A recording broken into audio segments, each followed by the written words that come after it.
If you would like to listen to or download any or all of Power at Work's blogcasts in podcast form, they are available for streaming and download on Spotify, Apple Podcasts, and Overcast.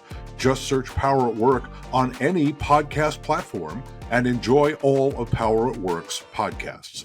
While you're there, two things we would like you to do. First, subscribe, and that way you won't miss any Power at Work podcasts. Second, please give Power at Work a 5-star rating, a like, a love, whatever is the tool that your podcast provider gives you.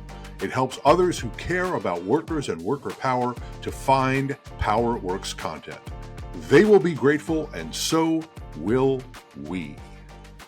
Hello, powerful people. Welcome back to the Power Half Hour, live on LinkedIn and published for posterity on poweratwork.us. I'm Seth Harris from the Burns Center for Social Change. The little smile on my face is because we've been having wacky technology hijinks behind the scenes before we came to you.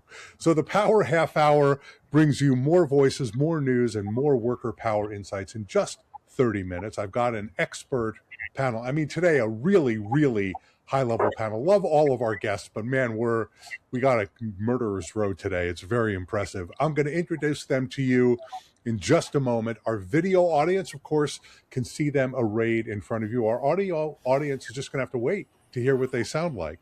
So the panelists are going to talk about the big stories and the big developments affecting worker power, workers, and unions, and they're going to talk about important worker developments that are going to arrive sometime in our future.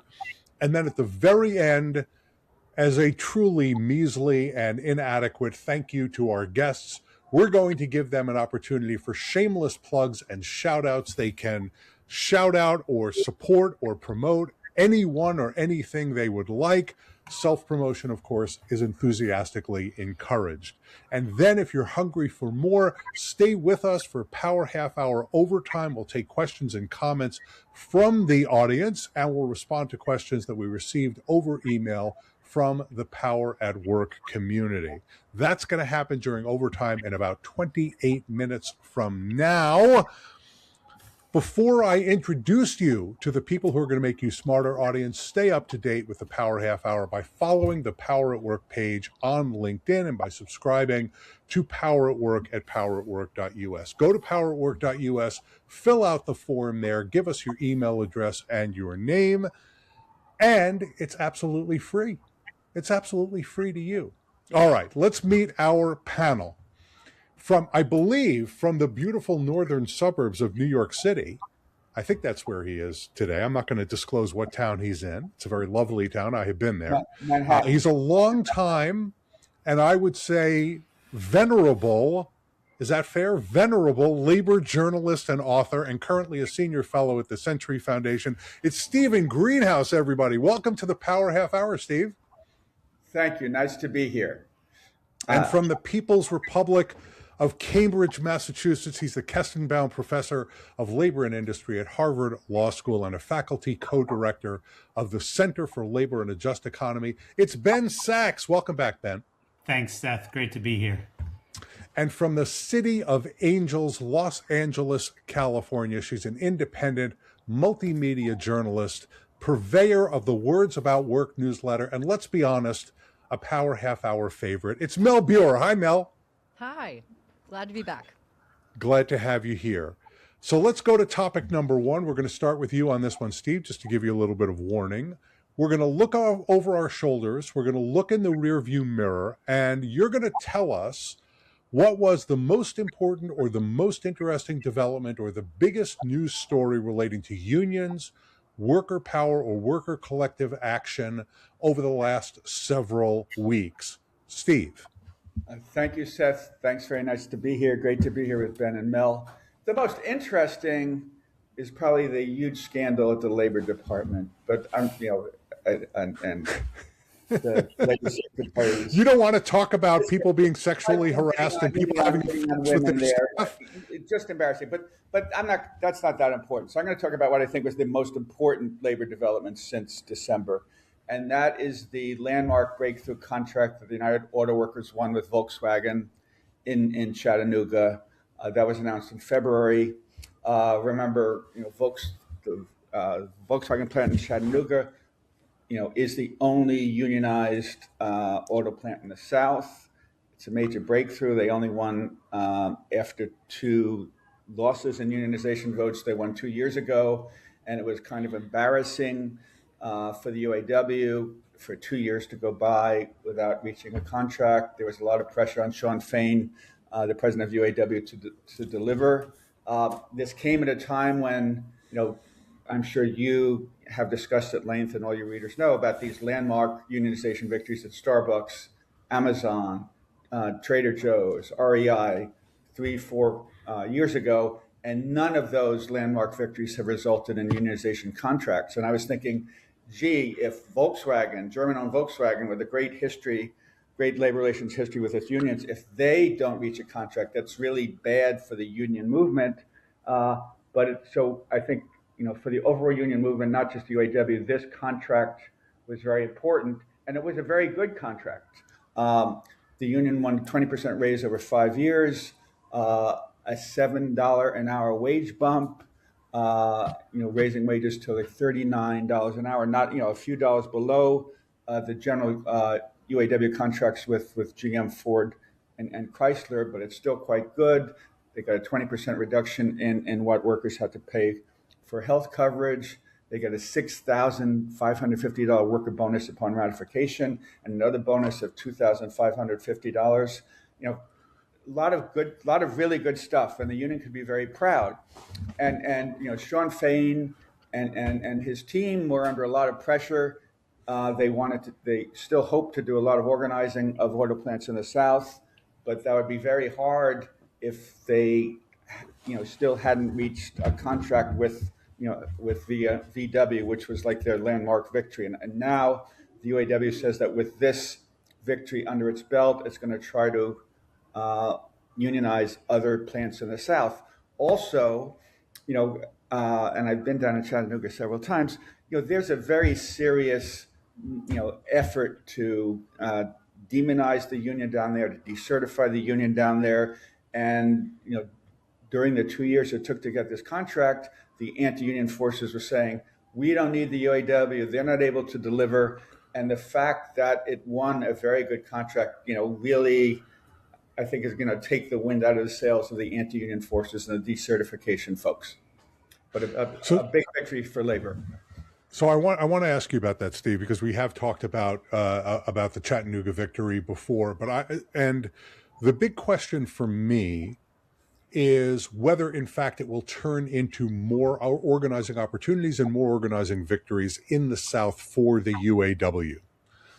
So apart from what the UAW says, do you see any independent evidence? Because there had been a number of organizing drives going on throughout the South and also in the border states. There was one in Kentucky at the Toyota plant, and there were a number of others. Are you seeing any evidence independent of the UAW, or even UAW statements that suggest progress in organizing in the South? Yes. So the UAW, UAW organized this, battery, electric car battery plant in Kentucky, but then, Ford is closing the plant and re-equipping it to build batteries for data centers because Trump is trying to, basically kill electric cars. But so the school bus plant, Blue, I forget what his name, Blue something, that the steel workers organized, and right. That was a huge victory, a rare victory. They got a very good contract. I'm embarrassed, I'm forgetting the name. And several truck plants have been organized in the South, but Fain announced a few years ago, after initially organizing VW, that they're going to try to organize other plants, and they lost to Mercedes, and they paused their unionization efforts. But I think now with this VW victory, they will try again. But as Seth, and everyone else knows, it's very, very, very hard to organize in the South. And the governors, the congressmen, the senators really, and the business community really make your life very difficult. So, again, UAW can hold up this very good contract and say there are real advantages to unionizing. Folks, get on board. Yeah, I agree with that. I look forward to seeing how it plays out. I'm hoping it plays out well for the UAW and for the workers at those auto plants. Mel, looking backwards, what's the biggest story, biggest development over the last several weeks for workers, worker power, and unions? Yeah, so as you may know, maybe you don't know, but I've been kind of focusing a lot on what's been going on in Southern California. There's a number of different stories that I've been following. The one I want to highlight today is the about 110 staffers who are employed by the Writers Guild of America have been on strike for coming up on a month now. They've been on a ULP strike against WGA management in here in Los Angeles. They have alleged that the union has engaged in bad faith bargaining with their staff union. There has been at least one worker that has been terminated, ostensibly in retaliation for organizing. It took them about, I think, twice. This is the third time that they attempted to organize a union. These are staffers who provide auxiliary support to the union. They successfully won their union, I think in fall of last year, and have been trying to bargain a first contract for quite some time. I think I would have to keep doing my, digging, but there's not a whole lot of information about just how long staff union strikes have gone on. The people just don't keep that information for some reason, but it seems to me like this is shaping up to be one of the longest staff union strikes in modern U.S. labor history. It's tomorrow will be a month. Staffers are really asking WGA to walk the walk. They are asking for decent wage increases because many have been living in a high cost of living city without seeing a meaningful wage increase for a long time. And yesterday they picketed outside of SAG-AFTRA's headquarters on the first day of WGA SAG's bargaining their own contract. So, it's a bit of a thorny conversation, but I think, it's worth taking a moment to really pay attention to that. If your audience doesn't know this, many staff members who are employed full-time by unions also have their own unions. This one is represented by the Pacific Northwest Staff Union. It's an independent sort of union here on the West Coast. And they also deserve a good contract and good working conditions. And they care a lot about their members that they serve. They care a lot about the writers that are currently about to go up against the AMPTP in their own contract negotiations. And all they're asking for is a good contract so they can get back to work. So that's the story that I've been following for the last 3 weeks now. And hopefully it can be resolved so that both parties feel satisfied soon. So That's fascinating for a union to have a strike as it's entering, as it had to have a staff union strike as it's entering into negotiations with the Hollywood studios. That is, I had not known about that. That's a really good call out. Thanks a lot, Mel. All right, Ben, biggest development, biggest news story affecting workers, worker power and unions over the last few weeks. So I'm going to fudge the timeline here and talk about something that's been going on over the last few months, which is a number of states have passed laws that have come to be known as trigger laws. So New York, California, and Washington is about to pass its own such law. And the basic idea is if the NLRB or the NLRA, that is federal labor law, stops working, these trigger laws give private sector workers in the state coverage under the state labor law. And they also may provide for additional protections that aren't in existing state labor law.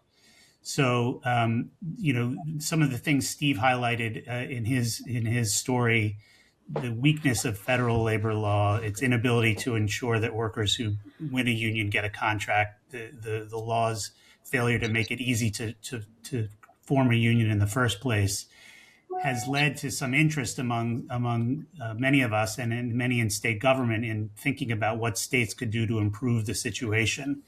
And these trigger laws are taking the current context and saying, look, Trump left the NLRB without a quorum for a year. He's exerting undue influence over the political makeup of the board and attempting to exert political partisan control over the board. that is not how Congress wanted the Federal Labor Board to operate. And in the absence of a working federal labor board, we, the states, should have the authority to step in and pass labor laws on behalf of our own workers. So I think this is tough sledding. Like, there's a lot of challenges, and the New York law and the California law have actually been partly enjoined preliminarily. I think it's important to say partly. The California law partly survived. And I could talk about the details if anybody's interested. But I think what it shows is the appetite among state governments for doing something to fix the really catastrophic state of labor law in the United States.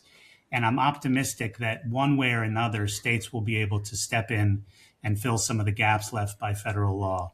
Just to link that up with another thing that makes me optimistic, we at the Center for Labor and a Just Economy, this probably goes in the shout out category, but have been producing a series of papers about what states could do if they successfully enact a trigger law. So if the state manages to pass a law that clears preemption review and can enact a private sector labor law, we at the Center for Labor and a Just Economy have some ideas about what states could do substantively to make things better on the ground.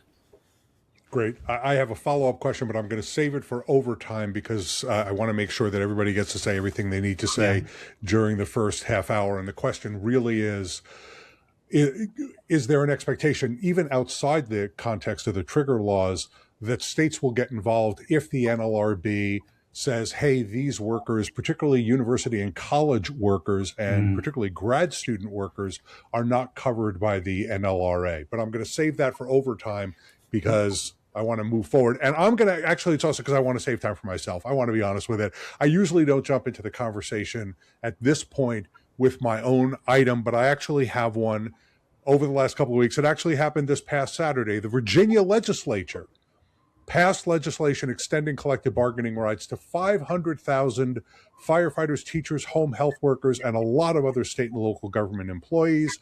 That bill is now going to go to Governor Abigail Spanberger, who said during the campaign that she would sign it if it came to her desk.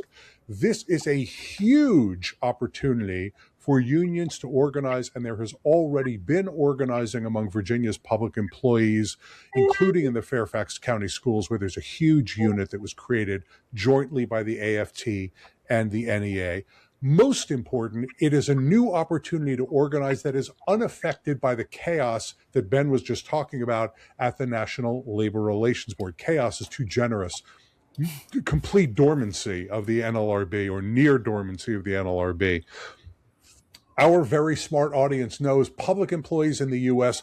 are 5 times more likely to be organized than private sector employees where they have the right to organize in their states. So there's every reason to expect, if this Virginia law does get signed into law by Governor Spanberger, that there could be tens of thousands, maybe hundreds of thousands of new union members coming online in the next couple of years. Now, one unfortunate note, and it's related to the comment I just made to Ben, employees of state colleges and universities are not covered by this law. That is a disgrace, and there is more work to be done.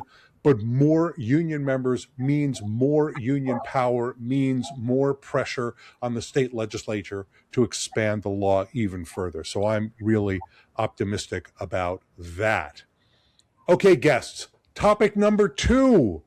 Get out your crystal balls. We're going to look into the future, not all the way forward to 2063, but in the next few weeks, next few months, next few years. And Mel, I'm going to start with you on this one. What will be the most important story or development or innovation or event affecting workers, worker power, and unions in the near-term future? Mel, go ahead. Bit of a two-parter. First off, as you know, as I just mentioned, the WGA and SAG have their contract negotiations this year. As we know, last cycle, there was a pretty earth-shattering strike with those two unions in 2023. So a lot of folks are watching to see what is going to come out of these contract negotiations, especially because the film industry in Los Angeles has cratered, dropped off precipitously. There are many workers who have not been able to get work since the strike ended. There are many workers who have left the industry entirely, left California entirely. California passed recent tax incentives to try and bring productions back to Los Angeles and back to California. And there are some indications that it is kind of working, but it's much cheaper to fly talent and certain people to different countries to make these films than it is to keep it in the United States, which is a shame. So this year we have WGA and SAG and the Directors Guild. Next year will be IATSE, which is 13 locals that will also be bargaining. So there's a lot going on. It's kind of been ever shifting territory. So we'll see how these conversations go. The important thing to note is that, because of the sort of changes in these conditions, a lot of folks, just from my own sort of anecdotal perspective, have been working on ways to begin to kind of build bridges between the various unions. Normally, the sort of bargaining happens in your own camp, and it just so happens that your contract cycle lines up with a couple of other unions. There have been some interesting conversations among rank and file workers to try and build that bridge and build those gaps and be able to kind of think about how these concerted activities and these contract negotiations affect future bargaining. So, IATSE is working a lot with talking to, and these are rank and file workers, I should say, are really trying to talk to writers. Writers are very aware of what the strike did to IATSE's bargaining in 2024 and are trying to talk to crew members. So, it's going to be a really interesting couple of years. The other thing I want to note is that we have two major world sporting events in Los Angeles. The World Cup is this year. The Olympics are coming up in 2 years. And there are a lot of unions that are kind of working to ensure that working conditions stay solid. I know that Unite Here has been doing a lot of organizing around these events because a lot of the hotel workers are finding themselves in dire straits in a city that really doesn't take care of its people and is becoming way too expensive, even more so than it was before. So you can expect to see some interesting sort of dynamics at play here as we head into these major sporting events where these unions are going to be looking for ways to introduce leverage to be able to win some better concessions from their employers. So it's going to be interesting to be living here for a while. So those are my thoughts. Thanks. Quick prediction. See, I'm thinking Hollywood. Quick prediction, Mel. Yes or no, will there be a strike in Hollywood this year? I don't know. It really depends on where the negotiations go. I think that it's going to be an interesting sort of conversation because we are dealing with corporate monsters that have consolidated in the last couple of years. And there's a lot of conversations about what is going to be coming forward now that the streaming bubble has sort of burst in the last couple of years, which is really kind of what injected a lot of work into the industry. Hopefully it doesn't reach that point. And I'm not sure that the membership would be willing. They would walk out if they were asked, but it would be a tough ask because 2023 strike was extremely damaging. And then a lot of these workers also lost homes in the wildfires in early 2025. And so, the economics of it are,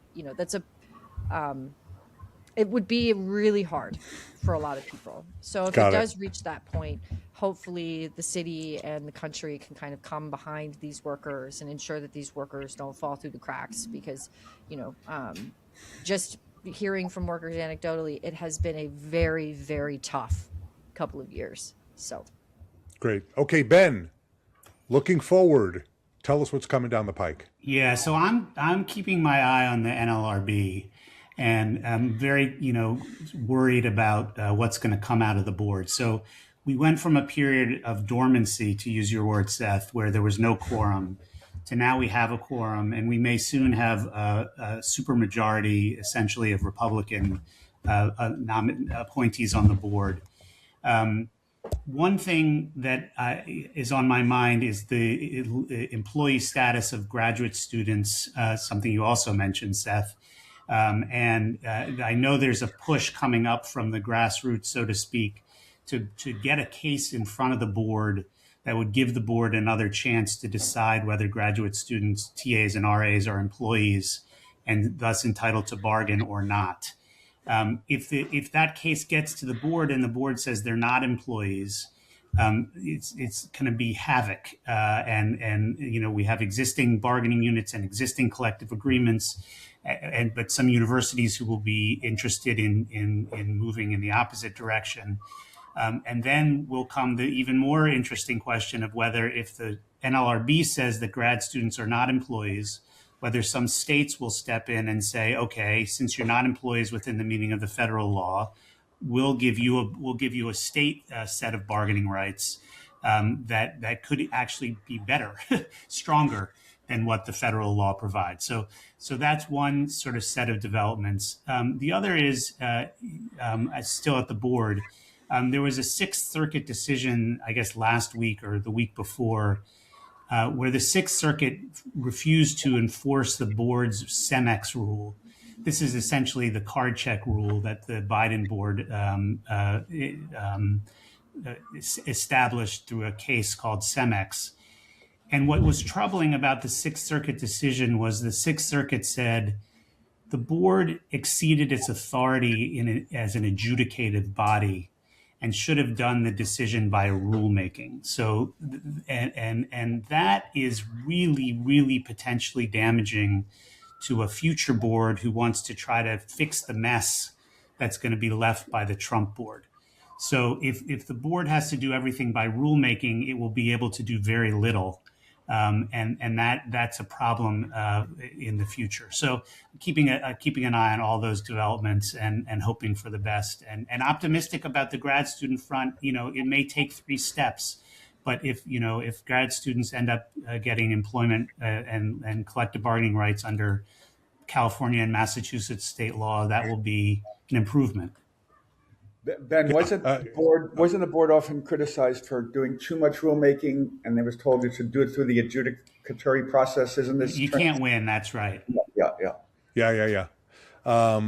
Also, let me just say the National Labor Relations Act has been around coming up on 90 years now. This is a rule none of us have ever heard of before. In fact, I'm pretty sure there's a case that I used to teach that says the exact opposite of what the Sixth Circuit said. But I don't think we let precedent get in the way of making new, creative, innovative law, Ben. I think that's fair. Okay, Steve, tell us what's coming in the future. You're a great prophet of the future. Tell us what's coming in the future. But I think many people in labor realize that the most urgent, most important thing right now is try to, flip the House and maybe the Senate come November, because labor leaders I speak to generally agree that Donald Trump is the most anti-union, anti-worker president since Calvin Coolidge 100 years ago, maybe even worse than Calvin Coolidge. I mean, Trump has sought to end collective bargaining for 1 million federal workers. He's as Ben said, really weakened the NLRB, fired Gwen Wilcox, the NLRB chair, has turned it into a pro-corporate board. He's fired tens of thousands of federal workers, irrespective of their of their civil service protections. He's reduced the minimum wage for workers, for federal contractors. He hasn't lifted a finger to reduce the minimum wage.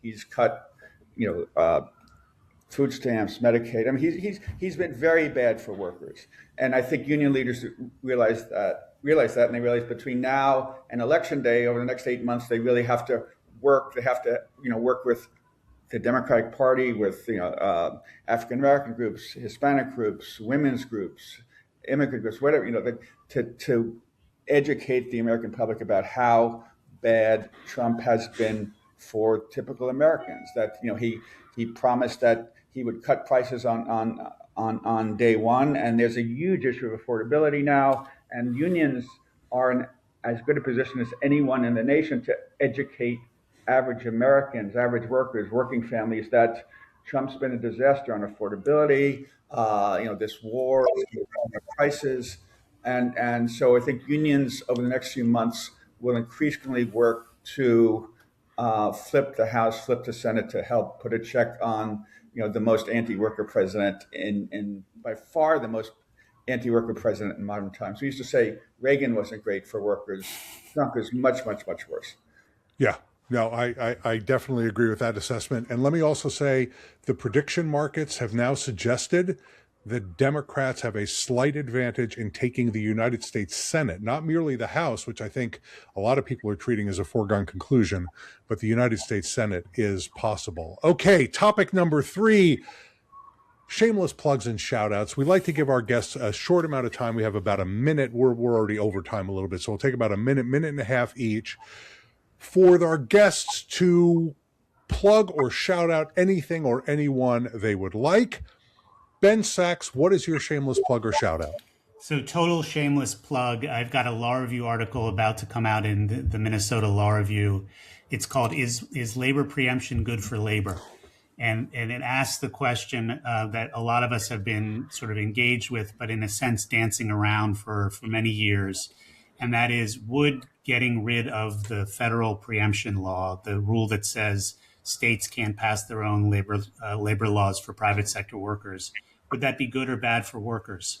And it's a really, really hard question, and there's no absolute clear answer. But my sense, having done the paper, is that on balance, there's a lot more to be gained by letting states enact their own labor laws than there is to be lost.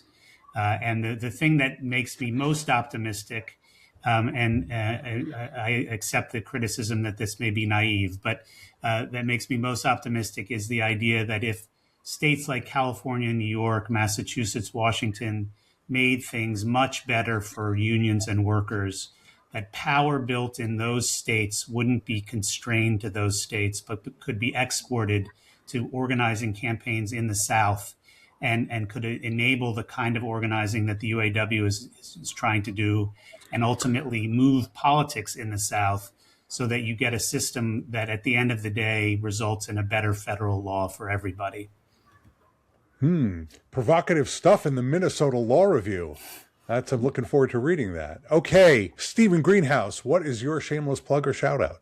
So I had a big story in The Guardian on Sunday saying we as a nation need to build a movement to curb the humongous, enormous, immense power of billionaires. Trump said he was going to focus on fighting for forgotten Americans, but at his inauguration, 11 billionaires came worth $1.35 trillion. I explained in this article that without, billionaires spending hundreds of millions, $450 million to help elect Trump never would have won the presidency. That without billionaires spending over $40 million to defeat Sherrod Brown and $47 million to defeat John Tester in Montana, the Republicans never would have won control of the Senate. Billionaires, Elon Musk with SpaceX and Jeff Bezos with Amazon, are trying to get they've been extremely anti-union, and they're leading the charge to get the NLRB declared unconstitutional. That billionaires have way too much power in the United States over our economy, over the news media now with CBS and now with the Ellisons taking over CNN. That we have to figure out a way for the behalf of workers, for a fair economy, to help preserve what is left of our democracy. We have to figure out a way to limit the power of billionaires. Very good. Read Steve Greenhouse in The Guardian and other outlets as well. Mel Buer, what's your shameless plug or shout out? Just a general plug for my newsletter, Words About Work. I take a lot of time to really kind of reach out to rank and file workers to ask them about their workplaces, and doing a little experimenting in terms of, writing audio, video that sort of gives us a sense of what does it mean to work for a living in the United States. So that's wordsaboutwork.news. Thanks. Fantastic. Independent journalism, independent labor journalism, critically important now, particularly as billionaires like Jeff Bezos destroy outlets like the Washington Post. I'm going to jump in with one quick shout out to my friend Lauren McFerrin, who just took over as the executive director of the AFL-CIO's Tech Institute. Lauren and the Tech Institute are going to host the first Workers First AI Summit on March 26th. I very much look forward to attending that event. It's part of the labor movement's very forward-looking, forward-leaning, and I think very smart strategic approach to artificial intelligence. They're not saying, hey, everybody, quick slam the door. They're trying to figure out how worker power plays in, how workers can have a voice, how the worst excesses can be guarded against, and how AI can be used to empower workers. So I'm very much looking forward to that event. Audience, stick with us if you can. We're going to begin Power Half Hours overtime in just a minute. For Mel Buer, Steve Greenhouse, Ben Sachs, Ayush Kanvalkar, our producer, my name is Seth Harris, and thank you so much for joining us here on the Power Half Hour. We'll see you on Power at Work again very soon. Okay, everybody take a breath, take a sip of water.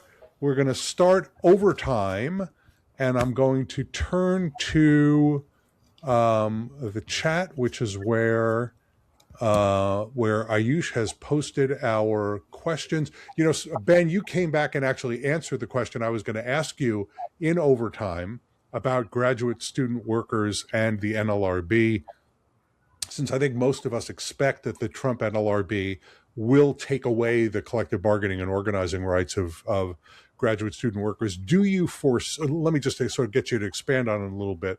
Do you foresee states where there are very large numbers of private sector graduate student and undergraduate student workers, and we're talking about again the states you mentioned, Massachusetts, New York, California, but also Oregon, Washington, and there are many others, New Hampshire, others. Do we think those states will pass laws to give those workers collective bargaining rights, and is there nonetheless a preemption problem if they do? So, I mean, my political assessment is worth what you pay for it. But my sense is that at least here in Massachusetts, there would be significant momentum and pressure for the state to step in and do something if the federal law gets, if the board changes its position on employee status. I don't think there's a preemption issue. If the NLRB says graduate students are not employees within the meaning of the federal law, then I don't see the preemption argument that states don't have jurisdiction to step in. I mean, there's no indication that the federal statute intends graduate students to be without collective bargaining rights, full stop. And I can't imagine a holding to that effect. So I'd be optimistic on the preemption front. Interesting. Okay, so I'm going to jump to these questions. I'm going to take them a little bit out of order. Let me take this last one. This is a Big Think question, and I've got the Big Think panel here, so I might as well go ahead and ask it.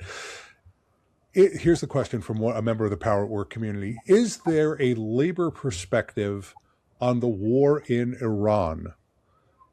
My only thought, this is continuing with the question, my only thought is that Trump is spending billions of dollars every day on bombing Iran after cutting Medicaid and SNAP, after limiting student loan forgiveness, and after taking away support for working people's health insurance premiums. Has the labor movement taken a position on the war? Anybody want to jump in with an effort at that one? I don't know whether the labor movement has taken a position on the war. I imagine a few unions have probably spoken out, but should there be a labor perspective on the war? And I'm going to be presumptuous here. Yes, I very much think so, because the war was undertaken without the go-ahead of Congress, and the Constitution says it's Congress that's supposed to declare war and get us into war. And America, our sons and daughters are dying in the war, and it's Trump again said he was going to focus on cutting prices on day one, and the war is costing $10 billion a week. It's driving up gasoline prices. The money spent on the war could be used to subsidize health coverage or reverse the cuts in food stamps or Medicaid. And so it's really not helping the typical American family, the typical American worker. It's done because Donald Trump had this gut instinct, like wars are good, they make me look good, and they'll help my friend Bibi Netanyahu. But I don't think it's good for the United States. I don't think it's good for American workers. I don't think it's good for our allies. Mel, you want to get in on this? Yeah, on March 6th, the AFL-CIO did put out a statement in response to the conflict, the aggression by the United States. And they called for an end to the conflict, strict respect for international law, a renewed commitment to nuclear disarmament, and full respect for freedom of association, among other things. I also know that there are some sections of the labor movement who looked at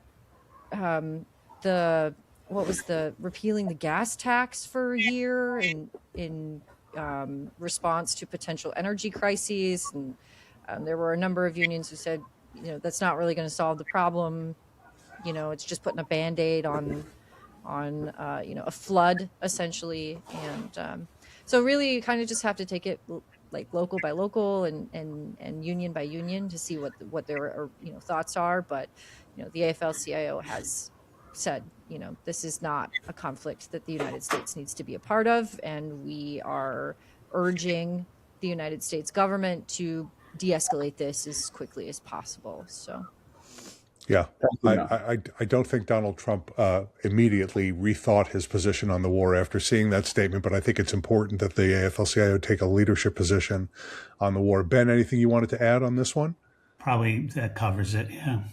Yeah. Okay. So here's another question that we got. And so this is coming from one of our Power at Work community members. I would love to get the panel's reaction to this tweet from Lorena Gonzalez Fletcher, who you probably know is the president of the California Labor Federation. So here's the quote from Lorena, who we've been very fortunate to have on Power at Work. Here's Lorena's quote from her tweet. Today, we were reminded that a vote for NAFTA or similar free trade deals may bar you from the California Labor Federation endorsement for life. Yes, it still comes up. Unregulated AI in the workplace is the new NAFTA. Anybody have a reaction to Lorena's tweet? Yeah, I mean, one thing that's interesting to me is we had this conversation about the most important things going on in the world of labor, and none of us really mentioned AI very much, and that's an oversight, probably. There's a kind of elephant in the room, or I'm not sure what the right metaphor is, but what I take from the tweet is, just like NAFTA led to a complete overturning of a sort of a way of life and a network of communities for hundreds of thousands of working people, AI threatens to do exactly the same thing and much more broadly. And so I do think. Seth, you mentioned the AFL's new initiative on this, and I applaud that. I direct this to myself just as much as to anybody else. But I think we all need to be paying more attention to and thinking more carefully about what to do about AI. Many people are, but it's a critical issue, and so I get where the tweet is coming from. Yeah. Anybody else want to get in? I agree with that. Go ahead, Steve. I'm sorry. Yeah, I've written extensively about the threat that AI means for workers. The head of Anthropic says that over the next 5 years, AI might threaten the jobs of 50% of people, young people entering the white collar job market, and it really could destroy millions and millions of jobs. And Donald Trump really wants no regulations whatsoever on AI. But if if in 5 or 10 or 20 years AI results in millions and millions of workers losing their jobs, we who are concerned about the welfare of workers, should support legislation if there's something so that not only the billionaires who are creating AI get the benefits, but we need something to protect the workers who lose their jobs. So I think, Lorena is totally correct that we need legislators and legislatures, to really, get on the, get on that, really stand up and move forward and protect and do something about this great threat to the workforce. Yeah, Mel, go ahead. Yeah, mine's more, from my perspective, I'm a, dues-paying member of the News Guild. The News Guild has a current initiative called News Not Slop that is attempting to really kind of push forward messaging both at the workplace shop organizing level and at the legislative level to really kind of curtail what AI has done to a white collar industry like the journalism industry. We've seen many, many layoffs in the last 3-4 years that are directly related to AI and automated news making. As we've seen with initiatives at like Sports Illustrated, where, AI is essentially hallucinating articles and attributing quotes that were never said. And, it's muddying the waters in terms of like a, productive and truthful and accurate information ecosystem at various levels, not just in journalism, but in academia and elsewhere. And it's cheapening the quality of our work, right? So, I'm kind of a bit of a radical Luddite in the sense that like AI is not something that I use, nor do I want to use it. I have an AI policy clearly written on my newsletter that says I don't use AI in order to write my articles. And I do worry that because of the way that it was introduced to our sort of ecosystem, in that at no point have workers really been given a seat at the table to discuss whether they even wanted this technology in the first place, that we're still kind of fighting a rearguard battle as it sort of matriculates through the rest of the workforce.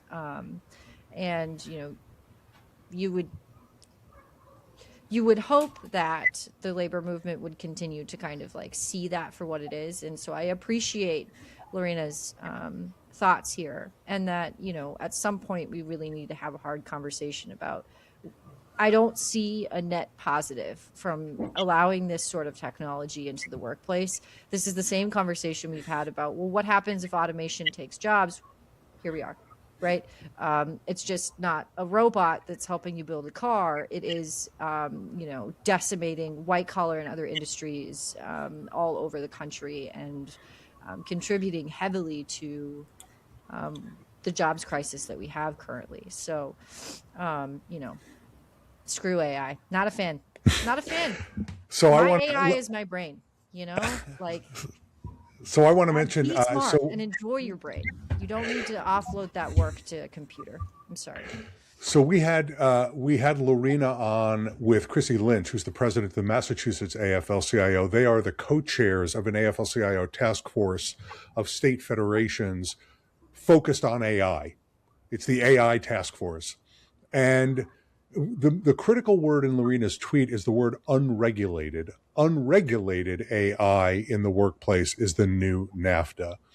The focus of the task force, let me first say, I strongly encourage everyone to go take a look at that blogcast that we did with Chrissy and Lorena, because it will get much more deeply than we're going to hear on how the AFL-CIO is confronting some of the worst abuses of AI in the workplace. They are much more focused on things like surveillance and the use of AI algorithms in hiring and in HR practices and in other kinds of, deprivation of rights, deprivation of freedoms in the workplace. That the legislation that they have been promoting, and particularly the California Labor Federation has been promoting, is much more focused there. I think the jobs issue is much harder. And there, the real progress has been made in collective bargaining. Unions like SAG-AFTRA and the Writers Guild and the News Guild, but there are many, many, many others who are bargaining over artificial intelligence and putting in place protection so that workers are not dramatically displaced. The problem, of course, is only 1 in 10 American workers has a union to bargain for them, to protect them from AI. And I will say, although I am a union member, I use AI in my job all the time. My employer wants us to use AI in our jobs all the time. And let me just say, I am potentially using AI in a way that could result in my losing my job because I won't really be necessary anymore. It's kind of fun to be in that position, let me just say. Fortunately, I'm close to the end of my career, so it's not as big an issue.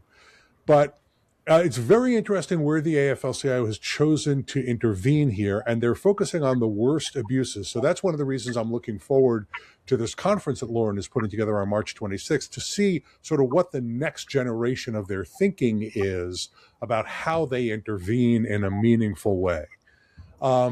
I think we're going to call it a close right now on Power Half Hour Overtime. And I want to thank our guests once again, Steve Greenhouse, Mel Buer, Ben Sachs, Ayush Kanvalkar, our producer, did a fantastic job. What a terrific conversation. We're delighted to have all of you here. We look forward to having you back again. And audience, we will see you here again in 2 weeks. That is March 30. If there is a 31st of March, I think there is. That's when we will see you back here on LinkedIn or the power@work.us Power at Work blog, and we'll offer you Power Half Hour then. Noon live Tuesday, March 31st. We'll see you then. Thanks, everybody. We'll see you soon. Thanks. Are you looking for more labor radio shows and podcasts? Well, look no further. Go to the Labor Radio Podcast Network. The network connects more than 200 radio shows and podcasts. To find more great labor content, go to www.laborradionetwork.org. Power at Work is there. You should be too.